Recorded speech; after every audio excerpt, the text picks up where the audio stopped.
ISO to the NDs. Jeray, yeah, we cruising through. In that 97 Cutlass, strolling through the air. Bass booming, it's a party inside the slab. It's whatever, baby, you could put it on a tab. Blessings in the wind, shall I see it, then I grab. Ay.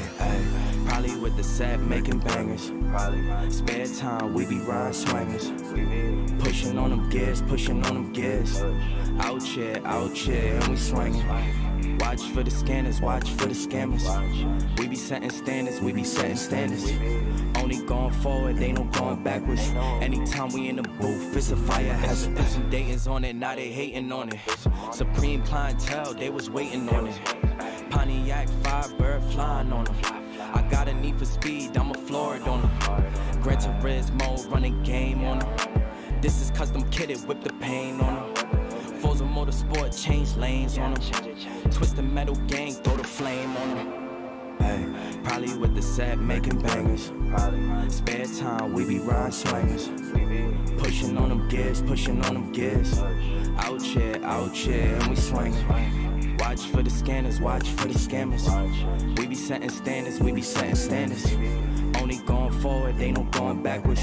Anytime we in the booth, it's a fire hazard. Woke up feeling blessed, I ain't dealing with no stress today. Staying to myself, cause I won't let them get the best of me. We been pushing forward, we ain't focused on what's yesterday. They wanna know the formula, can let them know the recipe. Whoa. Metal to the floor, hear the engine roar. Pull the top down on the 2 doors. You can't push no buttons in this new car. Can't let them push our buttons, we came too far. Sometimes you gotta remind them what you do it for. We done came up, we was too poor. Got the butters on the feet, we from New York. They could feel it in our body, know we too pure. We was too mature, way before 24. I got kicks up in my closet that I never wore. We was down bad, now check the new score. They know it's ISO to the indie, we the new norm. 97 Cutlass, strolling through the air. Bass booming, it's a party inside the slab. It's whatever, baby, you could put it on the tab. Blessings in the wind, shall I see it, then I grab. Ay. Blessings in the wind, shall I see it, then I grab. Ay. Blessings in the wind, shall I see it, then I grab. Ay. Probably with the set, making bangers. Spare time, we be riding swingers. Pushing on them gears, pushing on them gears. Out here, and we swinging. Watch for the scanners, watch for the scammers. We be setting standards, we be setting standards. Only going forward, ain't no going backwards. Anytime we in the booth, it's a fire hazard. Hey, all work, no pleasure. I ain't here to make friends, big stepper. Hey, bad guy, Heath Ledger. Ready for wherever, I'll be front and center. Don't fly too close to the sun, your body chopped up by propellers. Came in arrogant, but left out in a stretcher. The comparison, y'all know y'all couldn't replicate it. Chilling in the desert, I'm good under pressure. Stick around with me, hold it down, look at what we found. This a marathon, not a sprint, let's go 100 miles. From the ground with me to the clouds, never coming down.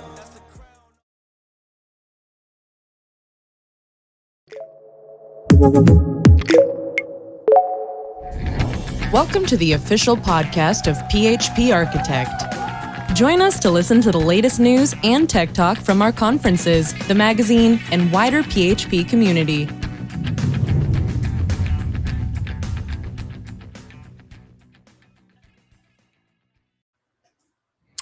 You're listening to the official podcast of PHP Architect, and I am... Oh, well, shit.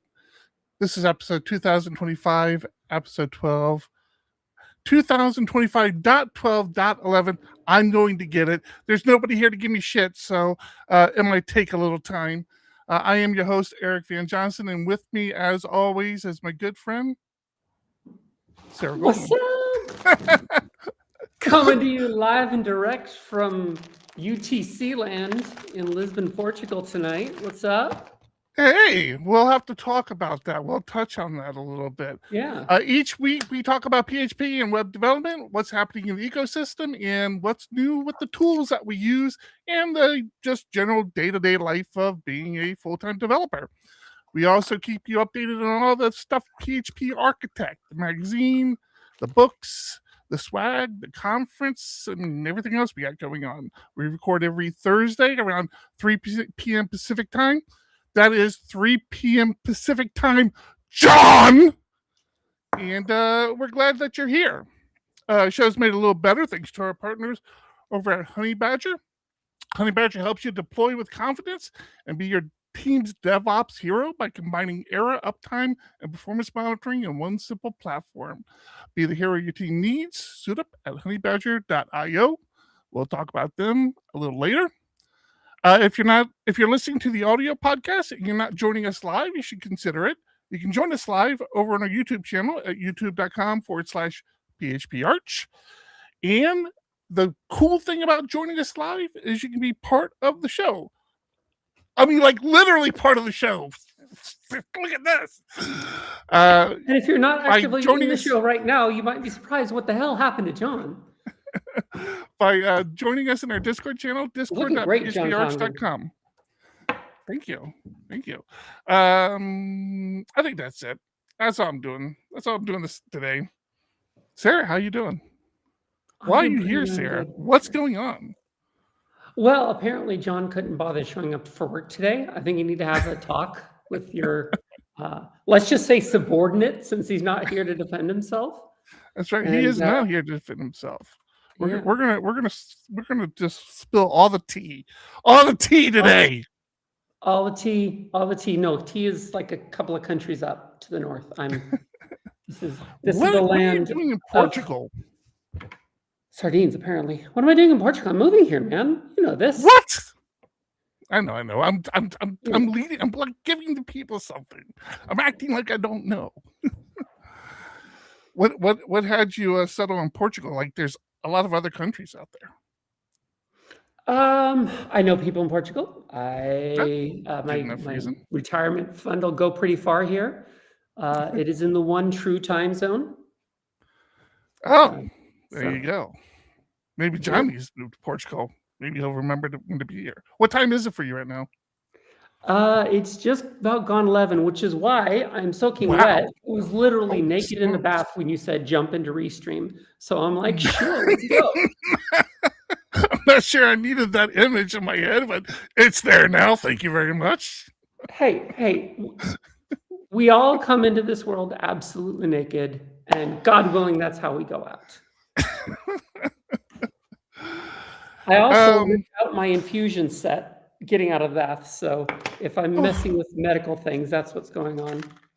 Apologies in advance for any syringes that appear on camera. What are you doing with an infusion set? What are you doing? I'm diabetic. You know I'm diabetic. I know, but I didn't realize you like walked around with stuff stuck in you. Oh yeah. So it was over here. You can't see it obviously because it's ripped out. But you can watch me put one in if that's really what you want to do. Oh, is that the thing that like measures your sugar like in real time? Yeah, it's an insulin pump. It puts out just a tiny little bit of insulin constantly throughout the day. Get out of here. Yeah, it's good tech. I've been using that stuff for 25 years. And I hope you appreciate that I'm editing my speech. I almost swore there. No, you don't have to edit your speech. I don't know. I've already sworn once. No big deal. So, what are you like? You working over there? Are you working? I think the last time we spoke, you had moved on from Datadog. No. Yeah, Mongo. I left Mongo at the end of February, and I haven't been working since. I've been quite enjoying retirement. This is the second time I've retirement. I originally retired in 2016. That didn't stick. Paris at that point. I had a visa in my hands, ready to move to Paris. And then Mongo showed up and said, hey, can we back a truck full of equity back up to your door? So Paris. And now you're in Portugal. Yeah. Look at you. Paris would have been a lot more central, a lot better access to trains, especially the Eurostar, but I know I'm so envious of transportation in other countries. Oh yeah, so envious out there in San Diego, just hating the warm weather even in winter. I'm sure it's just awful. It is so crazy. Like this is the weirdest time of year for us because you wake up in the morning, like I usually get out of the house between 6 and 6:30 because that's, we go to the dog park. It's a whole morning routine we have. But I know. it will be, I have dogs. it'll be around 40 degrees, right? I mean, which Southern California, December, yeah, that seems reasonable, right? I mean, it's not going to snow or anything. 4 degrees in real units, right? Here we go. Is this going to be the whole show with you? Seriously? I've been using Celsius for 3 years. Point. You do not have to be 40 degrees Celsius. Want to be European to use Celsius? Okay. I don't. Talk to the Canadians. Do you know? I don't know what the actual conversion is. I know the shortcut. Like the shortcut. Beck showed me this. My wife. The shortcut from Celsius to the better Johnson. To the better one. The shortcut from Celsius to Fahrenheit is double on the Celsius form. You double the number and then you add 32, and that'll get you in the ballpark of what it is in Fahrenheit. So that's pretty go close. Backwards. That's pretty close. Yeah, go backwards. Minus 32, then divide it in half. Yeah, or 5/9 in that direction. Yeah. But yeah, it's like 40 degrees in the morning. And then, like right now, I just asked Alexa what the temperature was. It's 80 degrees. We have a 40-degree jump between 6 to noon here in Southern California. And that is a hell of a jump. Yes. I'm not really complaining about it, but yeah, it's like you put the flannel on in the morning. By 10 o'clock, you're sweating balls. Honestly, 40 degrees in the morning scares the hell out of me. Like, that actually seems proper cold. And I'm going to be in Chicago next week, and it has not been above freezing for 3 weeks in Chicago. So ever since doing tech and taking on tech, I understand how the algorithm works, but I get nothing but reels from Chicago in my Facebook stream. Oh, yes, because tech is in Chicago. Right. Yes. And I don't mind it. And it took a while for Chicago to grow on me because I just, like I'd only been to it a couple times for PHP Tech before and never went exploring. And I was always like, I don't understand what the attraction to Chicago is. It's fine. I mean, but it's nothing like, I'm not like taken back from it. And then when we started doing tech and I started going there early, especially with Beck, and we started doing some exploring, I'm like, hey, this is a pretty fun place, man. This is nice. So, well, when you'll be going there like May kind of time frame, Chicago's actually really nice in May. Like, it's actually a really pleasant place to be, as long as the cicadas haven't started their yearly song, and then you can't hear anything. But no, like downtown Chicago in the Loop, I actually really like the Loop. Just gigantic Art Deco skyscrapers everywhere, plus some modern stuff mixed in there. Yep. The freaking Marina Towers just look so out of place, and yet exactly where they need to be. The architecture is really cool, and if you have a chance to take the architecture tour on the boat, I really recommend it. Like, I tell everybody that. I'm sure they get tired of it. Well, it's true though. We had a partial lease on a sailboat on Lake Michigan, so we would go out sailing on the lake several times a year, and you get some beautiful views back along the skyline from Lake Michigan. It's really nice. There are things about Chicago I will miss, including tech, the best conference in North America. You don't have to miss it. I mean, we have flights to Chicago, just so you know. Have you seen your government lately? Yeah. So, what do you do for fun, Sarah? What do I do for fun? Well, I've been getting in lots of walks. I've lost a crap ton of weight this year. I was probably like 115 kilos when you saw me last. I'm 88 kilos now. I need that in English. I don't know what that is. I assume it's good. I don't know. What is that? 115, that'd be 230 plus about 250 pounds down to about 190, 195. Oh, that's great. Yeah. I wish I could get back down to 250 myself. Jeez. Somebody showed me your height, or I don't know where I got your height from the other day. Somebody was talking about how tall you are. You're like 6.5 feet tall or something like that. Yeah. Beck gives me a hard time because I always say I'm like 6'3", 6'4", because I'm like a little, not self-conscious about it. I just feel like I've gone to the doctor's office and I've gotten like that 6'3", 6'4" reading. And she's like, "You're like 6'5", 6'6". Why do you tell people you're I think so it was short? Beck. I think it was Beck saying that you were almost 6.5 feet tall. Yeah. So yeah, I always think like I stand next to people like Taylor Otwell, for example. Like, I don't know how tall he is, but he seems like He's tall to, and I'm like, I don't think I'm really 6'6", because I feel like I would be towering over this guy, but I don't. So I don't know. I remember specifically, but I feel like Taylor's at least as tall as I am, and I'm like 6'2", 188 centimeters, whatever the hell that is. But I mean, we're both large people, so yeah. My point. So I got a time suck for you. I think you're going to appreciate this. Okay. This is completely so for Elemental in chat. Not ignoring you. We do talk about PHP on this show. I was actually just going to say we should probably talk some PHP at some point. We haven't gotten there yet, and we're not going to get there yet either. I actually didn't set my scene up here. PHP today. Quickly. So check this out. You're going to love this. This is nothing but a time suck. There is this website out there called floor796.com. And all it is this site you can scroll around, and it's filled with like a pop culture references, like movies and stuff, and memes, and like it's so bonkers, man.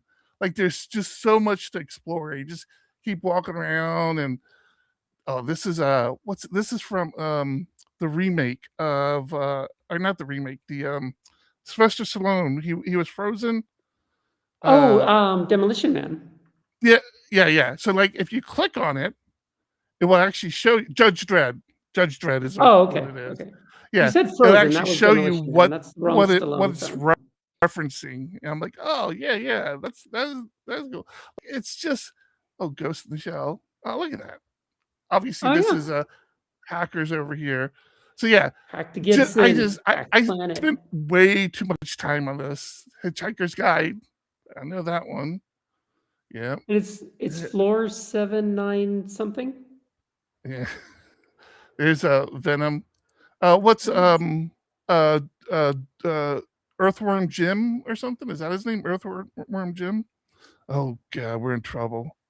We're not doing what we're supposed to do. We are definitely not PHPing. We're not PHPing, John. What are we doing? We're not PHPing, that's for sure. We're wasting time. That's what we're doing. We're filling in for the slacker who couldn't show up. Very much so. God, I'm standing there in Costco and realized how late it was. And that was my one restriction. I told my wife, we got to be back by 3. And you can't do that when you go to Costco. Nope. What are we looking at? So this is memes, apparently. This is just it's a website. All you do is scroll. I don't know if it's like, well, obviously there is a border. I thought it might have been an infinite scroll, but it's just a bunch of pop culture references and memes and stuff, and you can just click on it and see what it's referencing. Oh, Captain Kirk playing Fruit Jedi. Okay. Yeah, that's all it is. I was just gonna look at this for the next 30 minutes until you showed up, and Sarah said they would jump on. I'm like, oh, okay. I said, put me in, coach. Sarah, how have you been? Man, ups and downs, man, but mostly ups. I might actually finally come close to getting my visa in a couple weeks. We'll see. How difficult a process is that for you?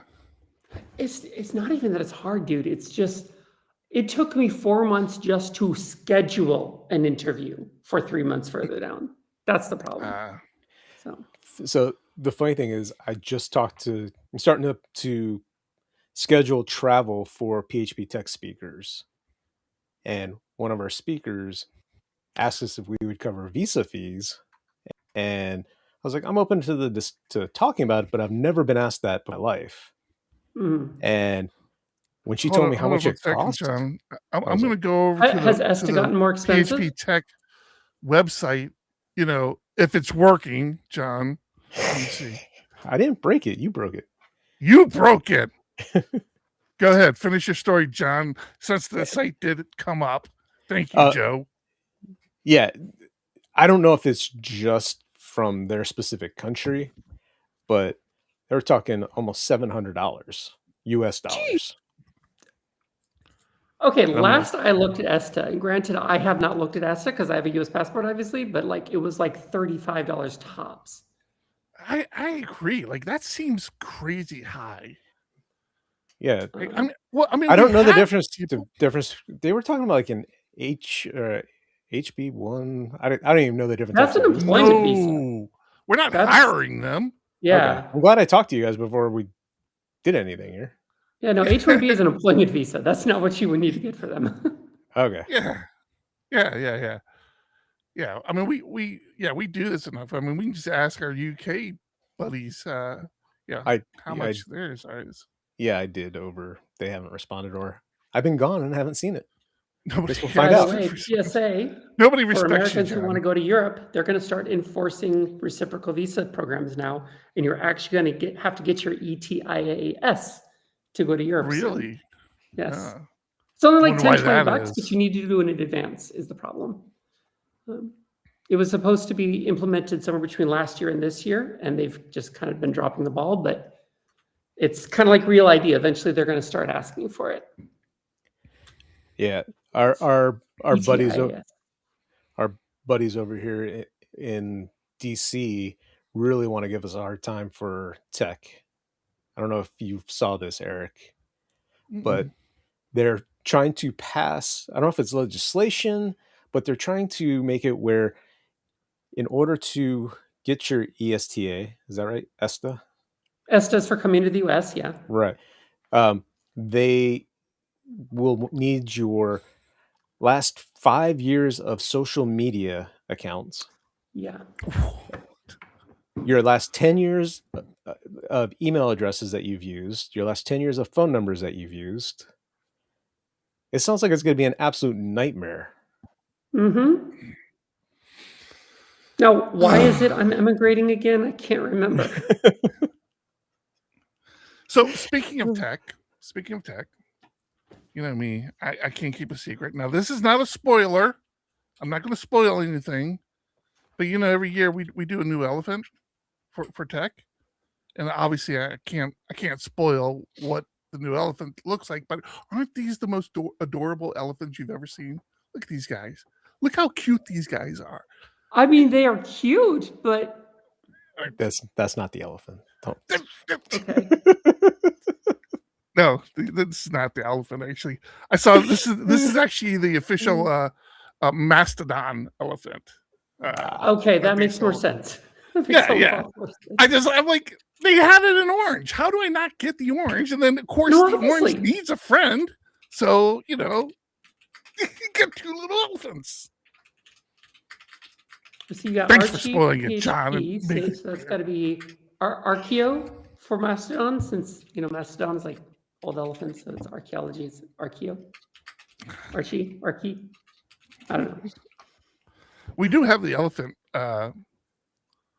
decided on. We're still in the process of designing it. So you can show the stream. Nobody's going to tell. It's fine. Well, nobody watches the stream. Only people who watch this on YouTube are going to know.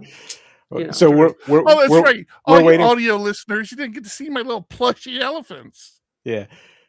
So, in other words, go to youtube.com/phparch and check it out.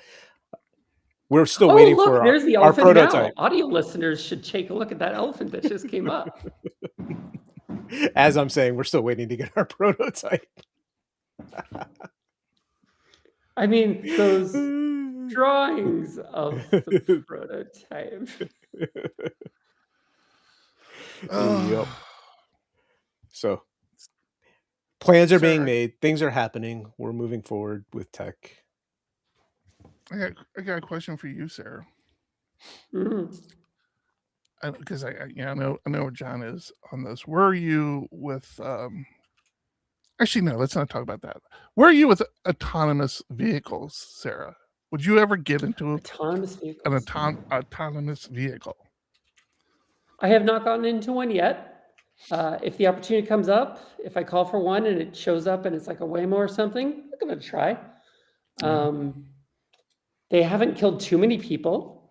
The one who drove into traffic last week straight into a armed police situation, I'm sure was nothing to worry about. I actually saw a the numbers on this, and of all the autonomous vehicles out on the road today, and don't quote me on this, over the last 5 years, there has been 60 accidents that they've been involved in, which is crazy down from what like the same amount of people driving would have been in. Like they did a comparison. Percentage-wise, really? I wonder what the percentage works out. Yeah, I forget what it is. It was there's crazy. Not that many of them. I was surprised around. Because you think like accidents aren't always like they're two people involved in the accident. So the fact that they've maybe the number was accidents that they've caused or something, because I find it hard to believe more people haven't run into these autonomous vehicles, and not be their fault, the autonomous vehicles fault, but because they're in LA. So the time I've been in them has been in San Francisco, and for the record, I love them. Being the introvert that I am, I don't want to talk to anybody, and the fact that nobody's going to try to hold a goddamn conversation with you, right? It's like and I mean, I was with family at the time, but like the idea of like getting in one and there not being anybody else in the vehicle, I'm like, yeah, no, I can do this. I'm good with this. So here's the secret to not having to have a conversation: don't speak the local language. That works really well. You want to hear something funny? What's that? Humans being what humans are. And like I said, the time I got into one was in San Francisco, which is like the tech capital of the US. Lots of geeks there. People are going to mess with these things.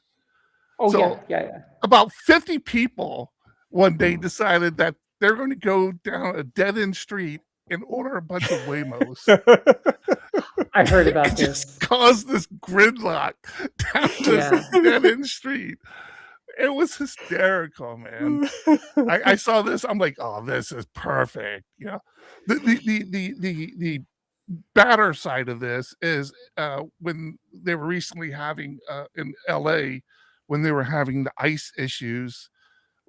A whole story here. If you're not up with U.S. politics, I heard about that. There were some set on used as roadblocks. Yeah, they were ordering the Waymos and setting them on fire. I'm like, what did that car do to you? Like, they're not ICE. Are they driving with? They probably don't get ICE in the car. It's like, so I enjoy this. This is just fantastic. This is people. This is people being people, and it's funny because as a developer, I can sit there and I can totally feel them saying, "Oh shit, we didn't think about that, did we?" Like we didn't code for that, did we? No, we need a code for that. Initially, I do not endorse such behavior, especially the fires, but even the wasting time, because you are creating traffic that is going to impact other people. But it's funny as hell, and that is people being people. Well, the fact that it was a dead-end street, so it was less impactful on traffic, hopefully. They got to come into the street. They got to get out of the street. Like, there's going to be people live there or nearby, I'm sure, unless it's industrial. I don't know. But to hop off your stack and to the question of autonomous vehicles getting in accidents. Number one, my first response is lies analyzing statistics. I wonder which ones are they counting, which ones are they not counting. But I do believe that autonomous vehicles at least have the potential to be a hell of a lot safer than human drivers, because humans are really distractible creatures. And ideally, in a perfect environment, the machine is not. Right. There's a whole bunch of asterisks over that. We've all seen what AI, large language models can do at this point in time. None of us are impressed. I'm not sure autonomous vehicles are necessarily where they need to be yet, but there's a lot of potential there. And they're going to start making up roads soon. There's like, oh, there's a road right through here. That's how we're going to get there. And what happens when they do that, right? Like, I don't know about you, but them to take responsibility. GPS is taking me down, especially when I was in Arizona. I'm like driving down a dirt road. I'm like, I don't think this is a road, GPS. And it wasn't. It wasn't a road at all. And I had to turn around and figure it out. So, yeah, totally. See, the thing about autonomous vehicles for me has always been, I think it allows people to stay active longer, especially older people who shouldn't be driving anymore, but still have enough with them to want to go shopping or wanting to go to the movies or something.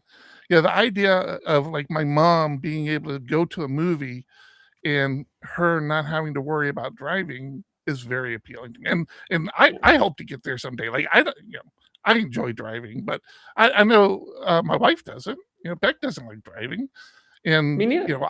I'll Uber her around a lot, but at some point she's not going to. She's straight up not going to drive anymore, and maybe by that point we'll have autonomous vehicles closer to where we live. But you said an important word in there, and the word you said was Uber, because the car doesn't have to be autonomous to fill that niche. Ride shares are already filling that niche. That's true. I'm not saying autonomous wouldn't necessarily be a better mode of that. I'm just saying that's always been the thing about with autonomous vehicles. Like, I mean, I guess they're going the way of the dodo bird too. But like, I was in my head when I remember hearing about this years ago, and people saying, "Oh, we're within 10 years of autonomous vehicles." The first thing I thought is, if every mall in the country doesn't get behind this and like have some sort of system in place where if you want to come shopping at their mall, they'll send you a car to pick you up and bring you, as long as you spend $100, you don't have to pay for that ride, and they'll take you home. You pay for the ride, and that presents you a coupon for the cost of the ride that you spend in the store. Yeah. Done. Yeah. Like how are people not doing that, But I don't know. I guess it's a bad business model. I'm just surprised. I mean, I think that's a great idea. You just got to scale that out. Yeah. Yeah. Especially like in more, what's that? I was saying that's the tricky part. Yeah, especially in the more congested areas like, San Francisco, Chicago, LA, like where just finding parking is stressful. That's my biggest thing. Like when I go to LA or I go even to San Diego now, like the thought of like, God damn it, I got to find parking. And San Diego and LA is kind of the same way. There's like nowhere to park for free anymore. Like you have to pay for parking no matter where you go. Even like the big open park in San Diego, Balboa Park, has started charging for parking. It's like, aren't our tax dollars paying for this already? Like, why are we paying for parking here, for God's sakes, So there's an entire story about the parking situation in Chicago. I recommend you look this up because this is insane. Chicago doesn't own its streets. It's sold it. What? Oh yes, look this up. It's all over YouTube about this. Look up like pay parking in Chicago. You'll find this story. Chicago sold the rights to all of the meters within the city limits until like 2070 or some goddamn thing like that. Holy cow. Because the city was in a financial crisis and they couldn't pay their bills. And some bank comes along and says, we'll pay your bills for a price. And Yeah. I actually, wow. I think that's actually kind of a, sorry, my doctor, apparently my totally doctor. Professional, Eric. I get it. Yeah, I mean, if he'd watched the podcast, he would know I can't answer the phone right now. But I think that actually happens more frequently than we know. where it's not only like it's the whole, we want to have meter parking, but we don't want to pay for the meters, pay to have them installed. So these companies come in and say, okay, we'll install the meters for you, we'll enforce the meters for you, you don't have to pay anything, and we'll even give you money. We'll give you a certain amount of money at the end of the month. And so I think that's actually I don't want to say a common practice, but I think it happens more than we realize. Broadly speaking, deals like what you're talking about are probably fairly common. But seriously, like, go down this Wikipedia hole. Chicago got a really crap deal, possibly because somebody got a kickback on it. A really big deal. But it's Chicago, so you never know. They don't call it the Windy City because of atmospheric conditions. I'm just saying. And in case you ever wonder, the best deal is a free deal, and you can get started with Honeybadger today for free. Let's thank them.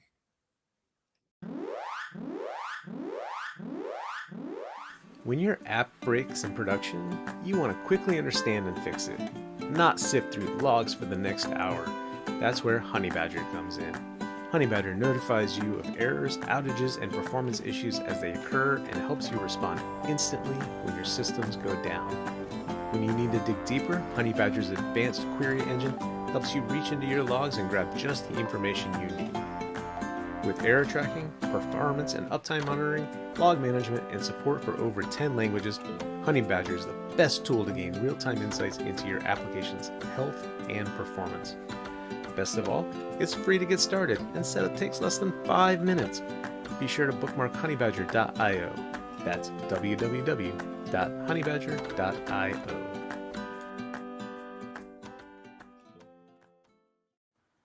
Thank you, Honeybadger. Thank you, Honeybadger.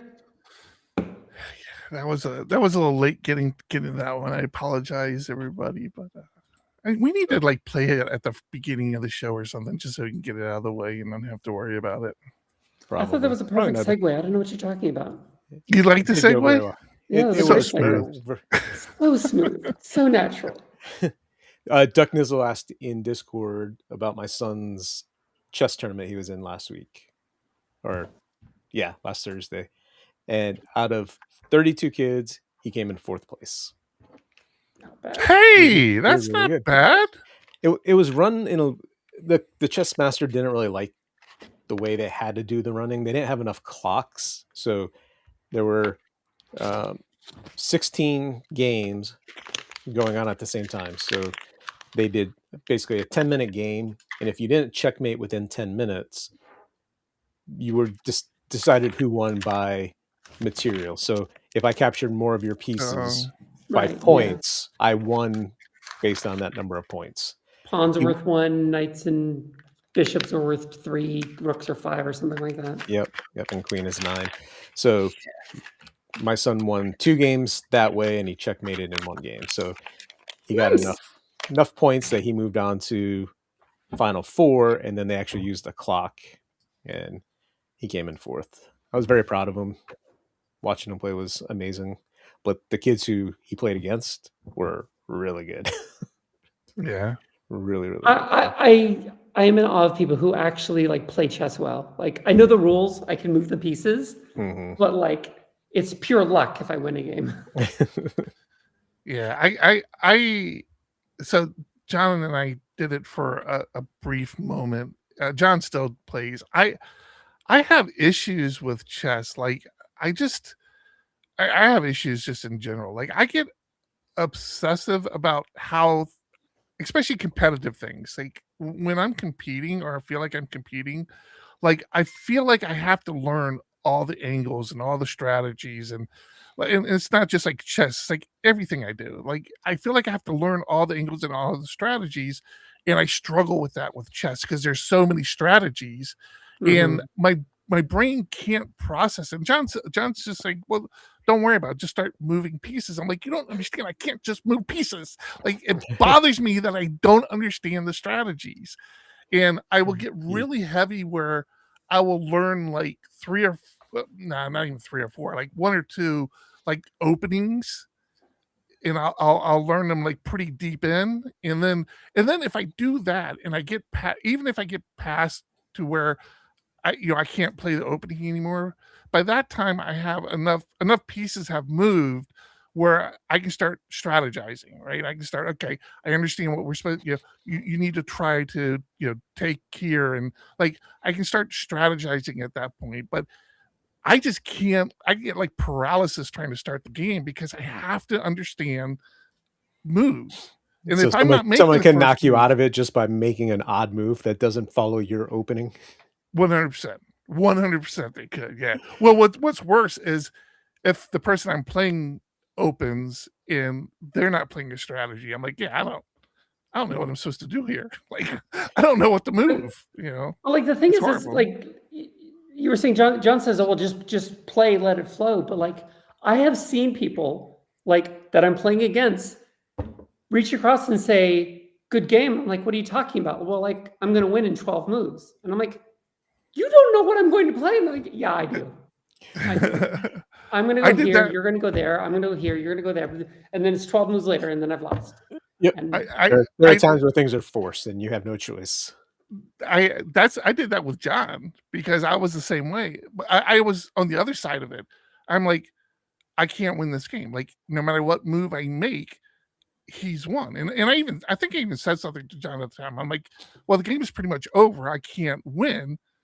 And John's like, I don't understand what you're saying. Just keep playing. I'm like, but I can't. Yeah, I got lucky. He made a mistake. I was able to capitalize on it. But it was just like, I'm the same way. Like I can see where if they play everything correctly, I don't see a move that I can make to continue the game. And I would be that person. I would be the person saying, okay, good game. You got it. But I'm going to have that assumption when the board's in its initial state. Like, there's no move I can make. We're all Chris, you do not capture the king. There is no king. You put it in check and it can't get out of check, then you win. So, okay. Should we talk PHP? This is funny because, all right, so we should have said this at the opening of the show because not everybody knows who you are, Sarah. But for anybody who doesn't know, Sarah has been... Let's introduce them to Eric. Is a major force of the PHP internals team for how long now? Like since the beginning, or no, just the past 23 years. Since she was a baby. The funny thing about it, doing it, Sarah doesn't code in PHP. She codes PHP, but she doesn't code PHP with PHP today. I will have you know, I wrote PHP code today. It was a unit test, but it was PHP. Hey, that's actually something big. Yeah. Well, no, actually, like weirdly, today, like just randomly, I was bored and I go to the PHP source repo and I'm like, what is the oldest issue reported in the bugs tracker? And I'm like, oh, well, I can just fix that. So like I threw up a patch today with a unit test to fix the oldest bug that's in there. Should probably merge it at some point. So if you're wondering how to use OpenSSL Seal and OpenSSL Open with GCM as your cipher mode, I'm gonna fix it for you. So, the busy Pixel said Sarah used to do the musical intros for this podcast, not this podcast, and I have that somewhere. You're lucky I didn't have more time to know you were coming on because I would have found that. But yes, that is a deep cut to a previous podcast we had that had a banger of an opener, thanks to John and Harry Mack.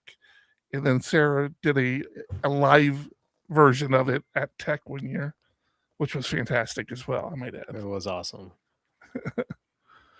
I'm trying to think if I can remember the first couple of verses to just jump into it, but I can't remember how it starts. I just remember I'm loud and passionate. I that will be written on my tombstone because yeah. He's never on some average shit, Eric. He's always loud and passionate. All right, so I got more internal questions for you. Pay attention. I got more internal questions for you, Sarah, because we actually talked about this recently on the show, and I've never asked you about it, and I was actually thinking about it again today. But what does it take? So the way we've talked about it on the show before is when frameworks come up with these helper functions. Laravel has a bunch. Symfony has some. I'm that person like where I find myself using a helper function enough where I'm like, why isn't this just in core? Like the ones that were recently adopted from, I don't know if they were adopted from Laravel, but recently a bunch of array helpers made its way into core, right? And those were the ones that I would use a lot with Laravel. Laravel had some great array. Talking stuff like array first, array last that just went in a version or two ago. Yeah, and I'm like, same thing with right, like string begins with those types. That came out recently. Yeah, exactly. My So answer to what's you, it take? My answer to you is that all of those functions, even the ones who haven't been written yet, already are.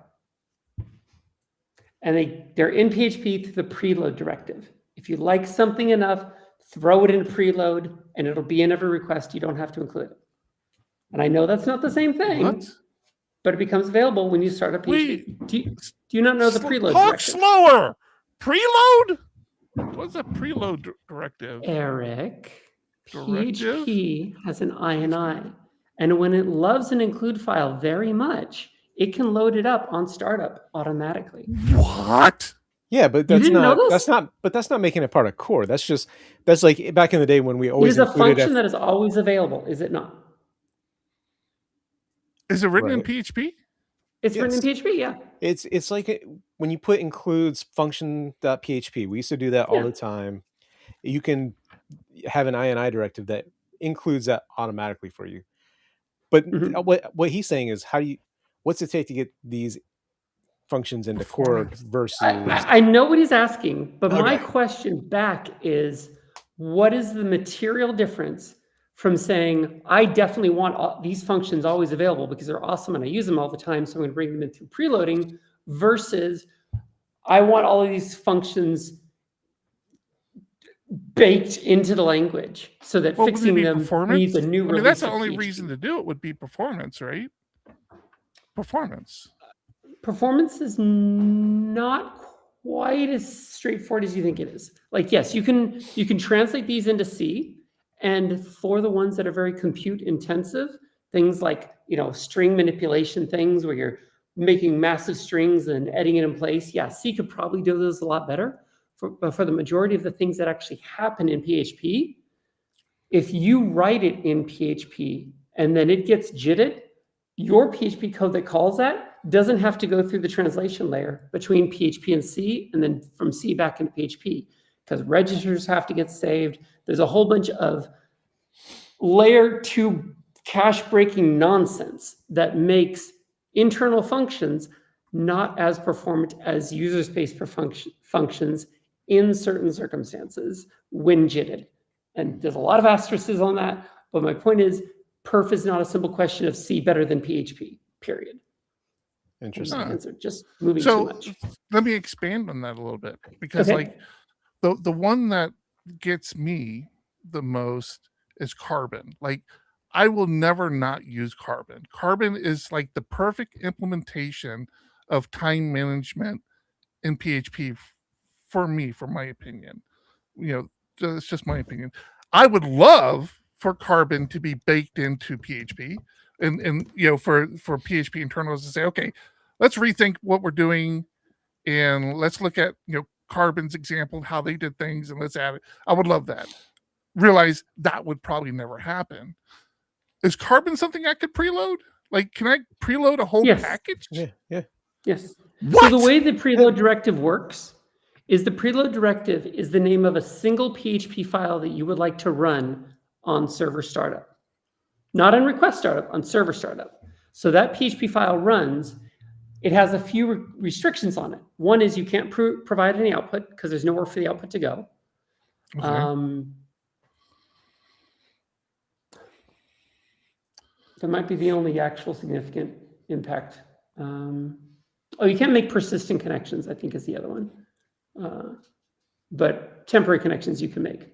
The main thing you're meant to do from a preload is include files. So if there are 100 PHP file includes that you want to bring in, load them up during your preload, and they will just always stay persistently compiled, ready to call for every single request that comes after. And that includes defining classes like Carbon. I'm going to be 100% honest with you. I didn't know about that. And had I known about it, I might not have ever gone down the path of frameworks, because I've been a ride or die framework user for a very long time. I was KPHP back in the day. Yeah. And the whole reason why is because I got tired of copying over my functions file and including it everywhere. And like I had probably like 50 functions in one file that I would just like carry around with me from project to project. Yeah. I'm like, if I had thought to preload that, I might not have ever gone down the path of a framework. I used to use that back in the day, back in the early 2000s. I used the preload. I didn't know it was on server startup, so that performance boost you're talking about is big. Sorry, early 2000s? Well, whenever I was not like 2005, 2010. Preload was introduced in 7.4. Oh, was it? So whatever you were doing in the early 2000s was not preloading. There was some sort of auto include. Auto prepend file, maybe? Maybe that's what it was.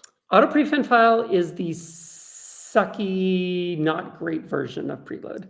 Okay, but still, auto prepend file loads a file on every single request and has to recompile it on every single request. That was also an era where we didn't have opcache.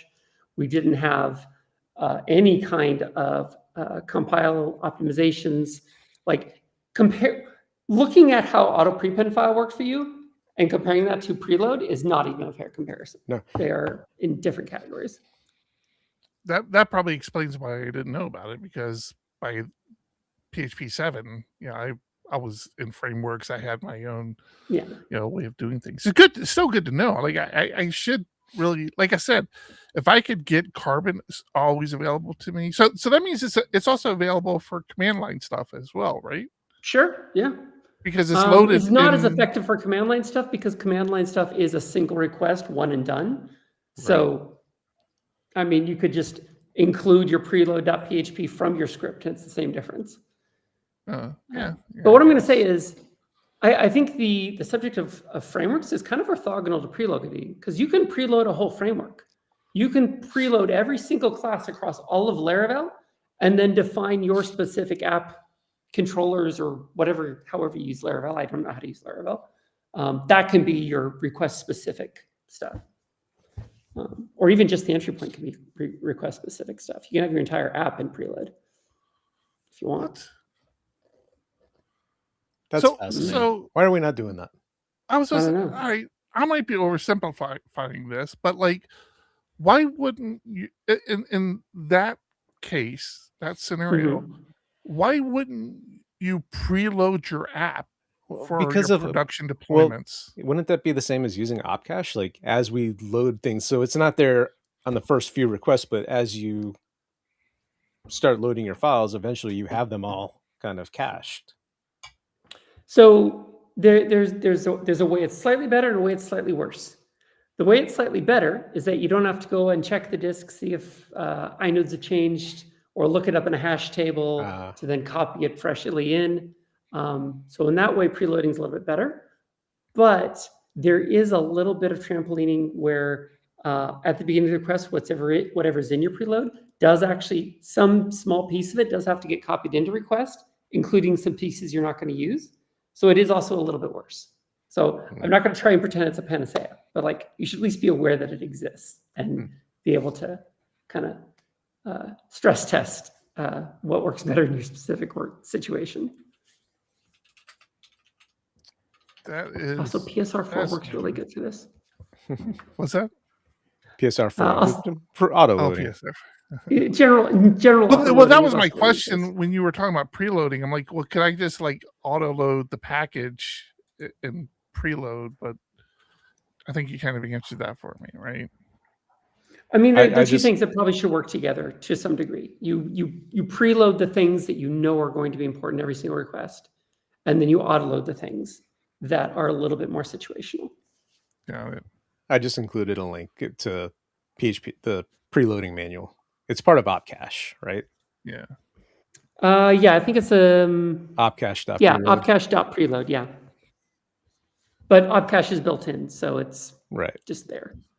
So I don't want to snipe you here, John, but I feel like since we have Sarah here, I see you have another internal RFC out there. Should we talk about? I haven't looked at it, so I don't know what it is. I had two of them on there to talk about. Did you hear about the one that passed recently? The PFA? Yeah. Yeah, that was on my list. I'm really excited PFA passed. Yeah. PFA? I don't. What's PFA? It's the one I just put on there. It's at the bottom of today's show. It's the partial function application version 2. Partial function application. Oh. Larry Garfield's been trying to get this in for a while, and so he talked to me at Longhorn because he wanted to do a talk on pipes, but he's like, pipes isn't going to be a full talk, but if PFA passes, that's going to be like bringing everything together. So we got the little Christmas logo. Good job. Okay, sorry, John. It's great. But yeah, pipes and PFA go together like peanut butter and jelly, man. What's a PFA? So right now, right now with pipes, as you're piping, you can only pipe data into the first parameter of a function. And you have to jump through, right? And the other parameters can't be required because you can only pass one thing in with pipes. So you have to jump through some hoops if you want to pipe to functions in other positions in your piping in the call stack, right? This will allow you to say, I'm going to create a partial function, and this is where the input's going to go. It's a partial application of the function. So you're saying, here's a function that takes multiple parameters. I want to pre-apply some of those and say for the rest, we're going to save that for later. What you get out of that is a callable. And that callable just has those not set parameters yet. And then you pass those at that point. Yeah. So and the canonical use case is within pipes where you want to have a function that only takes one parameter, so you can make the rest of them fixed. So are other languages doing this? So, I mean, where do we pick this up from? Like, was somebody asking for this?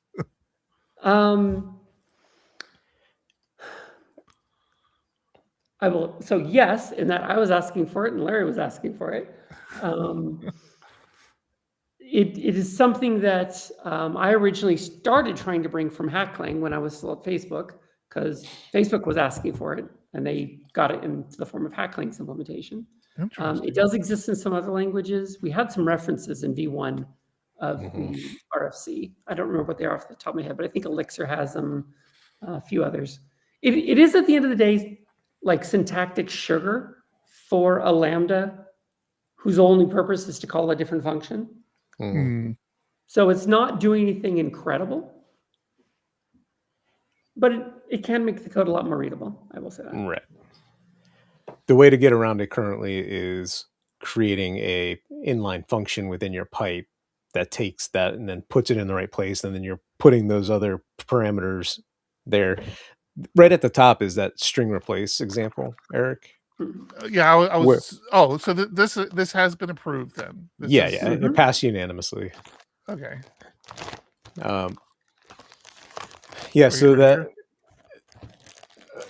So if you scroll to the right on that string replace. Oh shoot! I forgot I did that. I don't know how to scroll down. I can't scroll, John, because I changed my buttons. You got to figure it out. All right. So the input that you would want to pass into here, if you're piping, is the third parameter of string replace.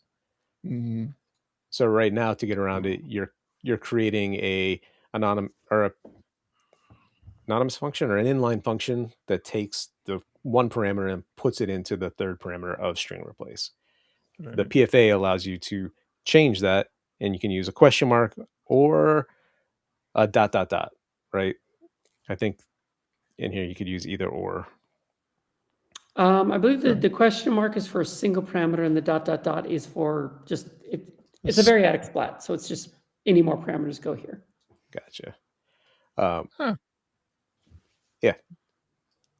So the one right below that is how it would work. What's that? Sorry. I was going to say I wanted numbered parameters because I want to be able to reorder things. So like if you have a partial function that takes 2 arguments, you could potentially have the second argument come before the first, but I say that John calls me crazy for liking that. I agree with you, Sarah. Yes, I like to be able to pass the parameters how I want to pass them. Yeah. Yes. Why not have a little more power? Right. Yeah. Which you're fine doing. You're fine doing with name parameters now. You just can't do that with this PFA. Oh, there are name parameters, I guess. Yeah. Okay. Fine. Right. That's that's what I was referring to with the name parameters. Okay. Yeah, that was a big conversation we've had in the past about them. Yeah. All right. I've given up that fight. I'm fine with them. I don't use them very often. I just don't. I will never yield. That's my problem. I just wear them down. I don't use named parameters in PHP either. I don't know why. I just don't. What's that? Yeah. Well, for me, it's been writing it for so long. It's like, this is the order they go in. This is the way. Plus, I'm using PHP Storm, and it puts the name of the parameter there for me, so I know what they are. So I don't need it typed out for me. It's not a PHP Storm thing. It's just IntelliSense in general. Whether it's Storm, VS Code, InVim, wherever you have it implemented. Yeah, it is definitely easier to see the parameters that functions are expecting now. All right, are we talking about this other thing, John? Because I don't know what it is. Which one? The clamp. Clamp? Sure, we could talk about it. What, just the numeric clamp? Yeah. I don't know. Is this clamps are good? Yeah. It's all it is making it easier to make sure numbers are within a range, right? Yeah. It's a min-max type of thing. Yeah, it's taking a min and taking a max and giving you both. Right. Rather than having to greater than or less than in it, you kind of know. If you've used stud clamp in C++, you've used this function. So if you scroll down to the examples. Well, I think I gather it from this example right here, but yeah. So it's more about what it returns. It just replaces the whole min-max thing. Right. But if you pass in your value is less than the min, you're going to get the min. And if it's greater than the max, you're going to get the max. Oh, I see what you're saying. Oh, so it will. Well, doesn't that open you up for potential bugs? Why? Okay, why would you use that now? Now I'm wondering why you would use that. Well, let's say you ask somebody for a percentage number as a simple case, and they put in 407. 407 doesn't make sense in your business as a percentage. You don't understand our politics anymore, do you? Drug prices are down 1,500%. Oh, no. And sometimes 500% and 400% and 1,000%. We laugh, but it's true. It's so true. I can't believe this world we live in. And I know exactly to what you refer. All I can think is, I'm emigrating. Get me out of here. I'm jealous. So you can do it with letters as well, huh? Yeah. You can do it with anything comparable. So if it implements some way to be compared against something else, it can be done. And that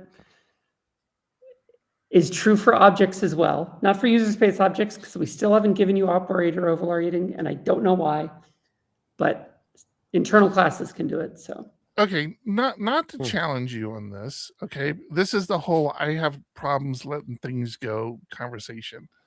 So in your example, right, you're saying we're asking for a percentage and somebody does 400%, and we know that's not what they mean. But what if they fat fingered something? They meant 400. They meant 40. They accidentally did 400, and now the application is running off the premise that what they meant was 100% when they really meant 40%. I would say that the application should clamp it, and then it should say, hey, if what I got out of clamp isn't what they originally put in, that's probably because somebody made a mistake somewhere. Or you do your greater than less than, right. You know what I mean, use clamp to begin with. It's going to depend on your application logic, how you approach that problem. I mean, the date time actually seems like the best use case for this for me. Like if I want to pay for parking to a baseball game, I can clamp the start of the game, the end of the game, and then people can put in whatever time they say they want to show up for whatever date they say you want to show up, and it'll clamp it down to the end of the game. Right. I totally get that, because then you go back and when you're printing out, you say, okay, here's your spot, whether that's actually what you put in or not. But I don't know. I'm finding it challenging to think of other use cases that aren't time based. But so I'll say this: C++ has had this function for 20 plus years. I've probably used it 3 times. Oh, okay. All right. It doesn't have to be something that changes the world to still come in handy once in a while. Yeah. All right, cool. Well, I could go on all day here, obviously, but we're running a little long. I do want to talk about a couple things really quick, just because I want to get it off my board, and some of it is already getting a little long in the tooth.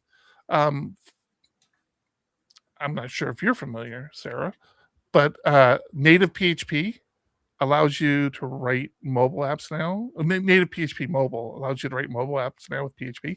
Big fan of it. Been supporting it for a very long time. For those of you who have been sitting on the sidelines with native PHP, waiting for it to mature, it still has a lot of maturing to do. V2 recently got released. Check it out. Opens up a lot of things that they've been working on to make smoother. One of the more interesting things, and now I don't remember what it's called, and of course I don't have it queued up, but they implemented, oh Jesus, I don't have it here now. I apologize, but they recently implemented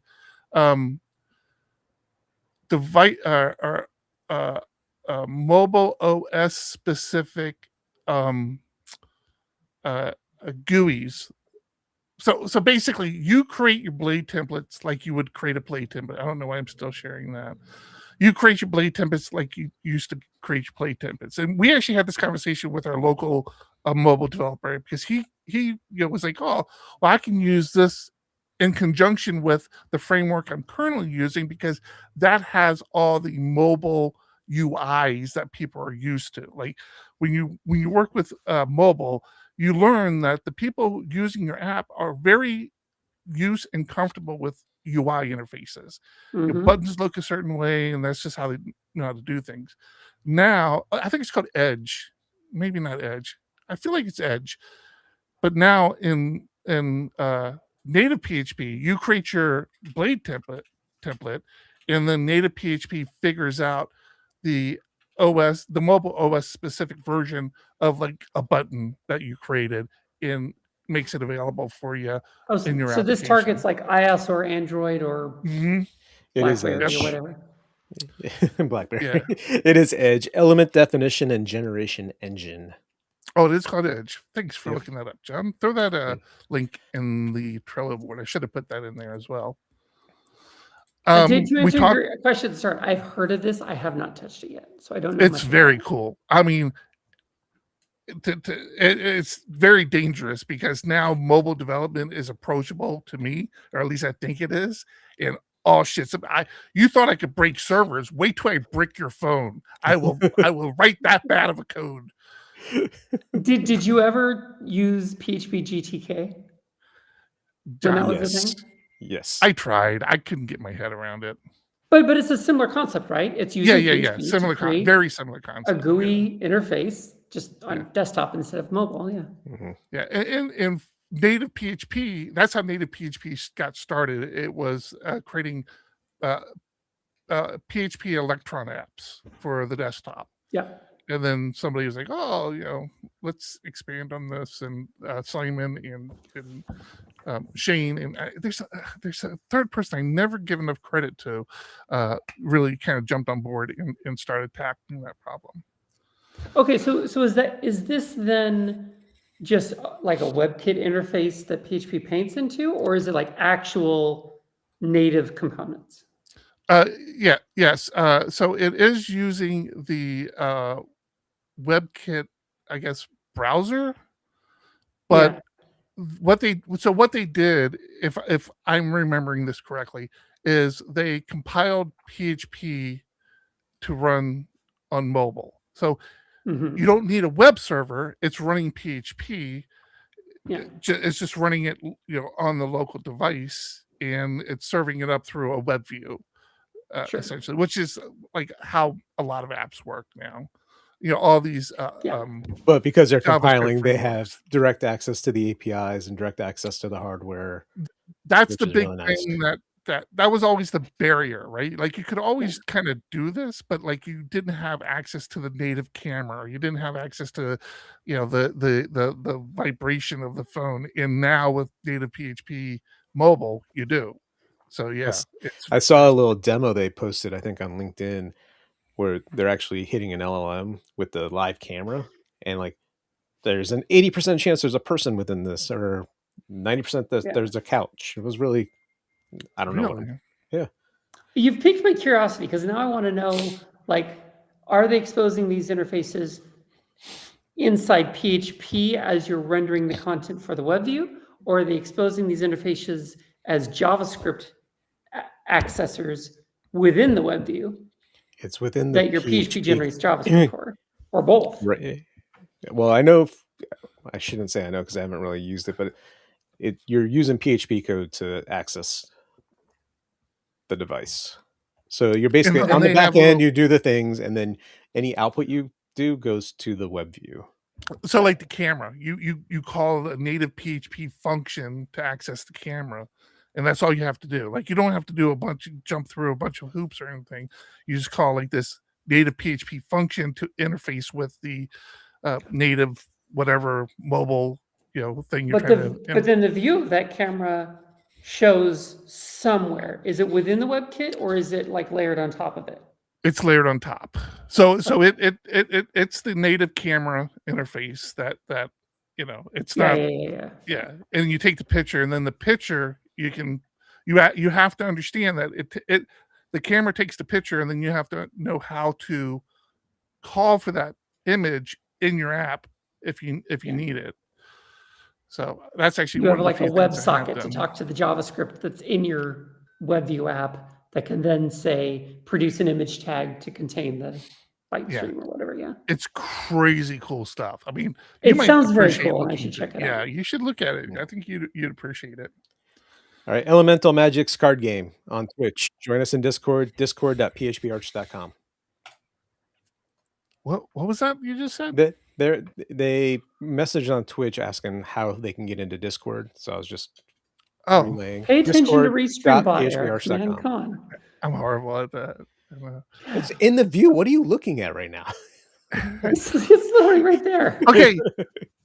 We talked a little bit about PHPScore and JetBrains, modern IDEs. Some of you might remember at one point with the invention of VS Code and a couple of these all-purpose sort of IDEs. I mean, do you call VS Code an IDE?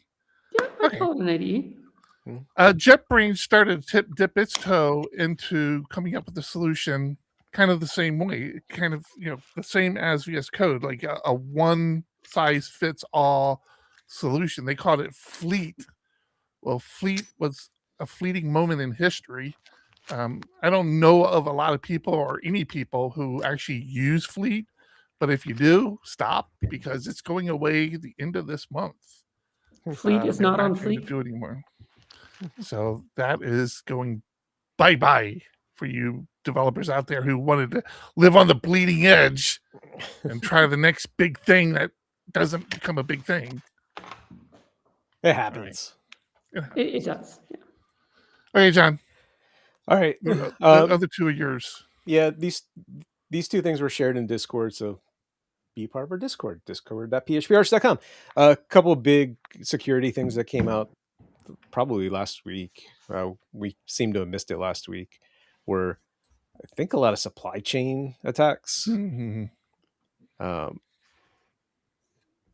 I didn't refresh. I was late, so I did not refresh my memory on these things. So forgive me, but make sure you're staying on top of these types of things, especially with NPM lately. It's been crazy. Especially with that JavaScript, that NPM, man, is brutal out there. It's brutal with JavaScript.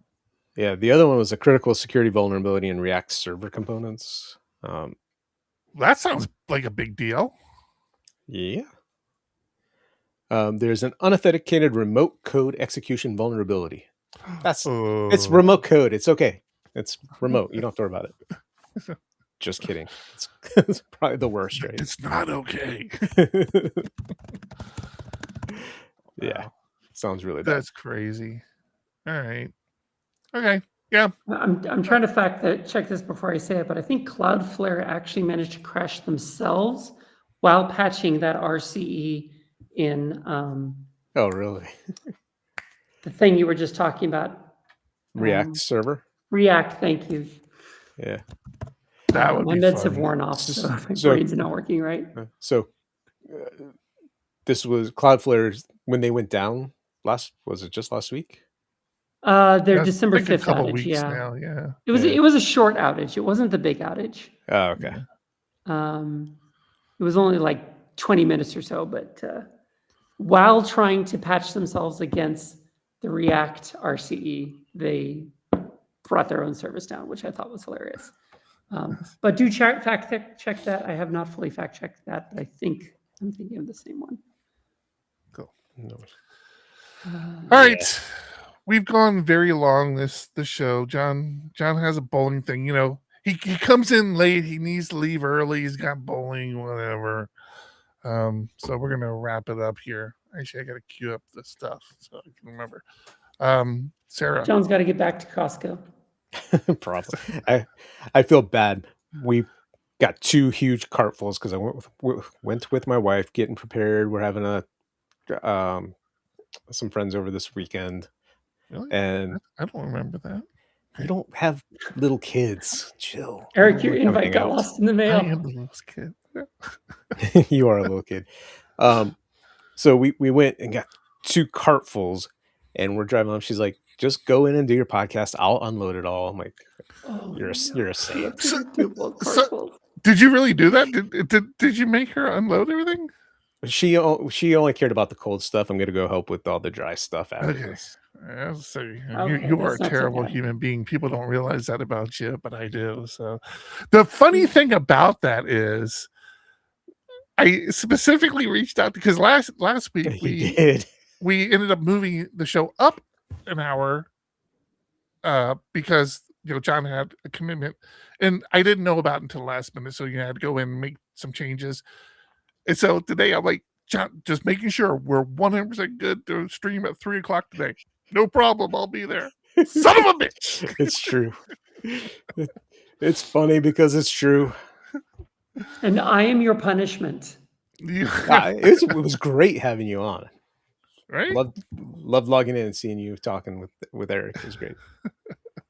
Yeah, thanks, Sarah. Thanks for joining. Enjoyable. Don't be a stranger. Stop messaging us on anything but Discord. What's wrong with you? You know how we roll. You're part of the family. Come on. Okay. No, as I said, I was in the bath, okay? And my phone can only do one thing at a time. Damn it. So if I'm going to watch the stream, I have to message you in YouTube if I'm on my phone. All right. Well, thanks for joining us. Thanks everybody for putting up with this craziness today. We appreciate it. We have a show next week, but I think we're going to take a pass the following. I don't know. I've lost track. Yeah, next week we should be here. The following week, no. Christmas. Yeah, the following week is Christmas. So cool. So see everybody next week, and thanks for hanging out. Bye. Bye. Say bye, Sarah. Oh, bye. Bye, Sarah. What? This has been PHP Podcast, the official podcast of PHP Architect, the industry's leading tech magazine and publisher, focused on PHP and web development. Subscribe today at phparch.com to see what the leaders in the community and industry are talking about.